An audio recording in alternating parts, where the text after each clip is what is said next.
মায়ানমারে জাতিসংঘের সাহায্য নিয়ে বাংলাদেশে একটা করিডোর দেওয়ার কথা যে গুজবটা উঠেছে, আমি দ্ব্যর্থহীনভাবে বলে দিচ্ছি, করিডোর নিয়ে আমাদের সঙ্গে কারো কোনো কথা হয় নাই এবং কারোর সঙ্গে কথা হবে না। করিডোরের ব্যাপারটা বুঝতে হবে। করিডোর হচ্ছে একটা ইমার্জেন্সির সময় এক দুর্যোগপূর্ণ জায়গা থেকে মানুষকে সরিয়ে নেওয়ার ব্যবস্থা। আমরা এখানে কাউকে সরাচ্ছি না।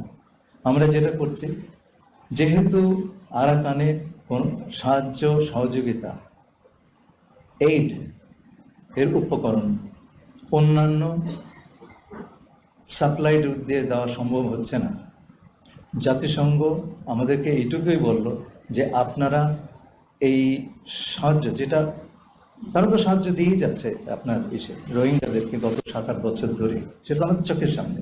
তারা বললে এর কিছুটা দূরে বর্ডার, আপনারা এইটুকু জায়গাতে আমাদের সাহায্য করবেন যাতে আমরা ওপারে নিয়ে যেতে পারি। জাতিসংঘ তার বিভিন্ন সহযোগীদের মাধ্যমে রাখাইনের ভেতরে যে চ্যানেলগুলো আছে তারা সেটা ব্যবহার করবে এবং সেটা দিয়ে তারা এই মানবিক সাহায্য পৌঁছে দেবেন রাখাইনের জনগণের কাছে।